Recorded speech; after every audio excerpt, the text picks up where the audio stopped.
So Ben and I are currently heading through the Federation Forest in Washington. And we're already seeing elk. Look at these beautiful specimens.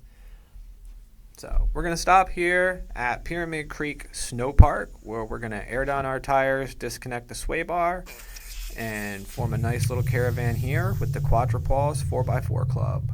Quadrapaws 4x4 Club is out of Port Orchard, Washington, in Kitsap County. And today we are going to do the historic Naches Wagon Trail. We'll be in the Mount Baker-Snoqualmie Forest on Trail 1175. This is the route of the pioneer wagons in the mid-1800s. This mountain range here is the Cascades, and we are really close to Naches Pass on Highway 410. Today, you can expect to see some mountains, some meadows, and some mud. We've already seen some elk, and I'm sure we're going to see some birds. We're going to make our way up here. Check this out. I love this. This is like one of my most favorite things about this. So we're in a 2022 Jeep Willys. It's got a 2.5-inch metal cloak lift on it, and we're on 35-inch mud terrain tires. So when we're sitting here below the forest floor, that is like so wild. Like, yeah, love it. I love the way that looks. So we're going to make our way through along the Naches Trail. Our halfway point is a spot called Government Meadows, and it's just near Camp Urich, which is just 100 yards or so off the Pacific Crest Trail. The Pacific Crest Trail runs from Mexico all the way up to Canada and has become famous recently because of the movie The Wild with Reese Witherspoon. Now, geologically, like I can totally go down a rabbit hole and nerd out on this, and I've totally been nerding out on Washington state geology lately. It's incredible, and yeah. Anyway, so we're in the Cascades, and the area that we're at, Naches, the Naches Pass, is dominated by the Naches Formation, which is a thick sequence of interbedded volcanic and sedimentary rocks like sandstone, basalt, and rhyolite. It was created during the Challis Event 50 million years ago, a period of widespread magmatic activity, faulting, and crustal uplift in the Pacific Northwest. Now, as we start out right now, we're in kind of like the lower Naches Formation area. So if you do see some rocks and stuff here, it's going to be interbedded sandstone with some rhyolite flows and tuffs and whatnot. But we're mostly going to see like a bunch of dirt and mud and trees. Occasional some rocks, right? As we make our way up to the upper formation, you might be able to catch some glimpse of some basalt and andesite. I definitely will be catching them. I'll be looking out the window at them. So, what's the Naches Trail? Well, the Naches Trail is a 4x4 modernized route that follows parts of the ancient Naches Trail. The ancient Naches Trail was used for centuries by Native Americans long before we had written history. The Yakima would use it to trade with coastal Salish peoples such as the Nisqually and the Puyallup tribes. It was a crucial trade route across the Cascade Mountains. People would trade things like fish, gathered resources, horses, meats. During the summer, the trail and the surrounding areas, particularly the prairies, would be abundant with berries and roots and salmon. And they would serve as like a major gathering grounds for the tribes for trading and just celebrating the harvests. So, fast forward to these settlers that we're talking about that made the wagon trip over. It's about 30-something wagons, 170 some odd people make this first trek over. And let's see, it starts out basically the Longmire Party.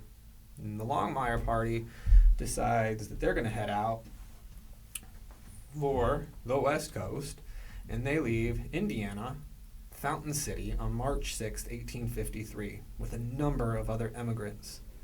They traveled by steamboat to St. Joseph, Missouri, where they bought wagons, oxen, and from there they followed the immigrant trail to Oregon Territory. After several months, they reached Umalta, Oregon, And James Longmire meets James Biles, and they find they have some similar goals in what they're doing, and they form the Longmire-Biles Party and decide that they're going to leave the well-known Oregon Trail and take what they know to be a shortcut to get into Washington. So they head out for Walla Walla in Washington Territory, where they plan on heading directly from there over to the Puget Sound area in the Cascade Mountains. Now, there's a roadway under construction from Olympia eastwards to the summit, across which the first caravan would pass. Work had begun enthusiastically from both sides to make this wagon trail happen.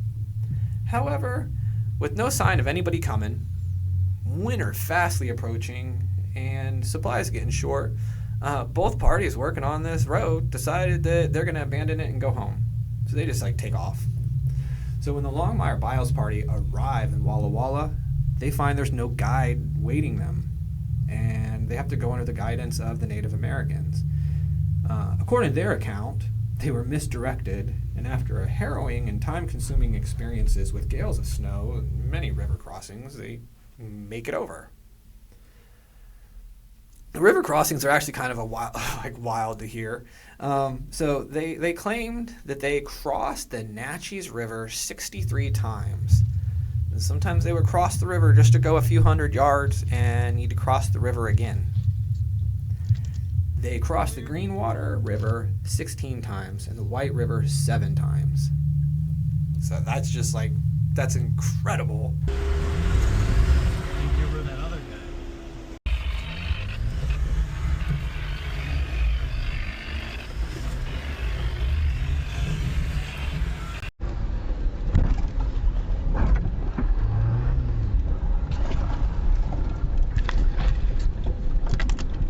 Clear.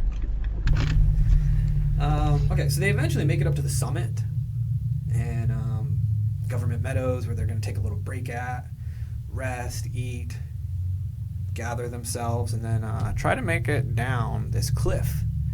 This cliff is a 1,000-foot precipice, according to their reports. Some people think that it was exaggerated, but yeah, there was no way to get down, basically.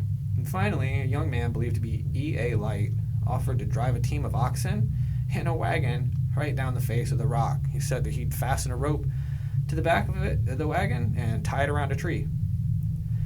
So they all come up with this great plan.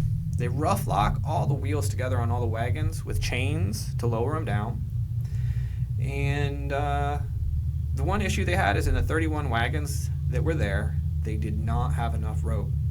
So they sacrificed 3 of the animals, slaughtered them and cut up their hides, twisted them into a rope, and it worked. E.A. Light was able to make the trip successfully, and that was that. All the wagons were let down one by one. All of them made it except for one. The rope broke, and it went crashing into the forest. No attempt was made, of course, to salvage the wagon or any of its stuff. It was a total loss. For many years, that wagon was buried in the underbush near the base of this 1,000-foot rock. It was found years ago by members of the Forest Service and has made its way into the Tacoma Museum of the State Historical Society since 1947. So you can go check it out there if you're interested. They did make it down. Took them about 3 weeks to make this trip that we make today in under 3 hours. So I think that's wild. 3 weeks later, a second train crossed Naches Pass, and they soon constructed a wagon road to make it through.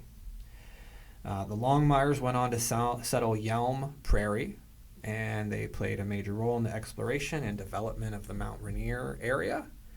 And the Biles Party went on to settle Elma in 1853. They took up a land claim where Elma now stands, and they named it to honor the first soldier killed in the Civil War, Elmer E. Ellsworth. However, the post office authorities listed the station as Elma, and the name held. So that's why it's called Elma now. And you can go check it out. It's on Highway 410 between Olympia and Aberdeen-Hoquiam. So after that, the wagon road turned into a military road, which connected Fort Walla Walla and Stellicum. There are some ambushes on it, and if you look really close when you're out here making this trek, you can see a couple of markers. There's one that is dedicated to Lieutenant William A., who was slaughtered in 1855. I'd like to take a moment to note, I have a lot of history here that I can tell you about, but not a lot of Native American history. As noted by the Snoqualmie Indian tribe, the history and connection of indigenous peoples to trails like this, the Naches Pass, often have been erased in favor of settler narratives. And then the history prior to is unheard of. And I've done my best in this to try to pull in as much history as possible. So the road fell into some disrepair, was used as a logging road, and eventually started to get reclaimed by the earth. 97 years after the original wagon train went over, so in 1950,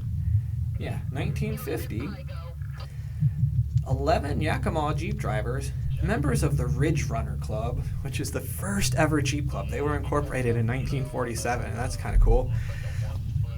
So this Ridge Runner Club, 11 Yakima Jeep drivers decide that they want to do the Naches Trail. So they take 11 flat fender Jeep Willys and start making the trek on the same path that we're on today, the same path that the pioneers took. It's pretty awesome, right? W.R. Klingle, Wally, he's one of the ridge runners making the trip. He said the group could still see traces of old wagon trails and the ancient cuts on trees that were probably made by the pioneers. He said there were also grooves still on the side of the cliff that appeared to be made by the covered wagons sliding across it and cutting into it. I believe our trip over the old road was the first one made by four-wheel vehicles since the pioneer trek, Klingle said.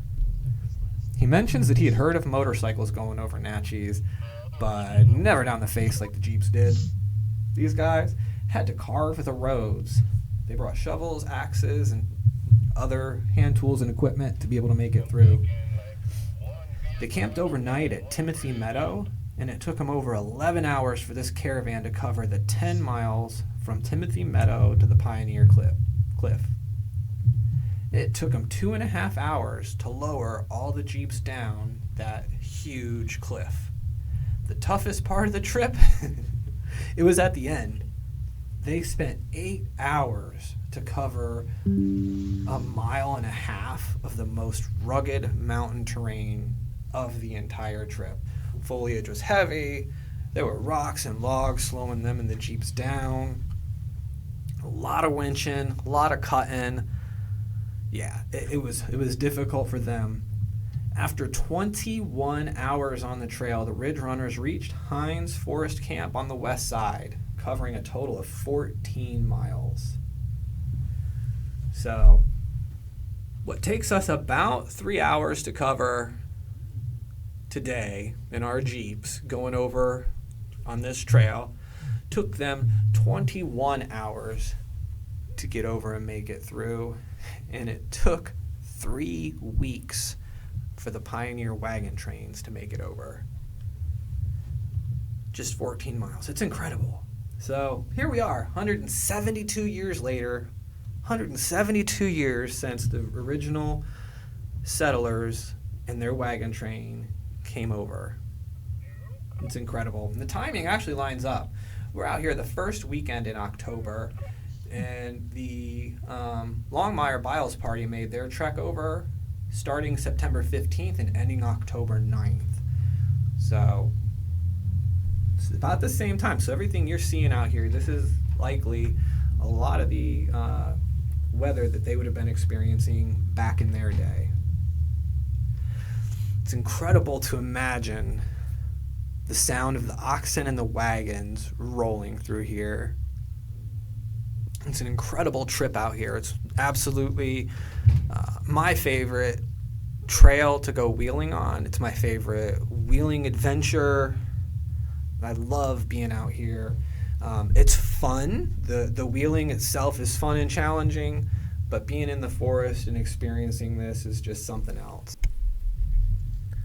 So as we wrap up here to the end, unfortunately, the last section of trail we've had to tap out on.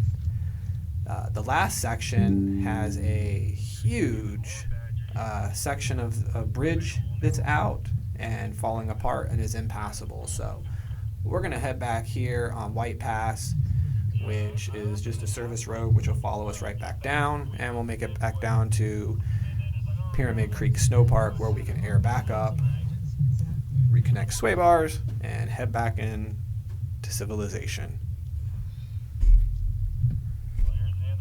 As I said, today we're out here doing this with the Quadrapaws 4-wheel drive club out of Kitsap, Port Orchard, Washington. Check out their Facebook page. Lots of good info there. And yeah, hope you liked the video, and we'll see you next time.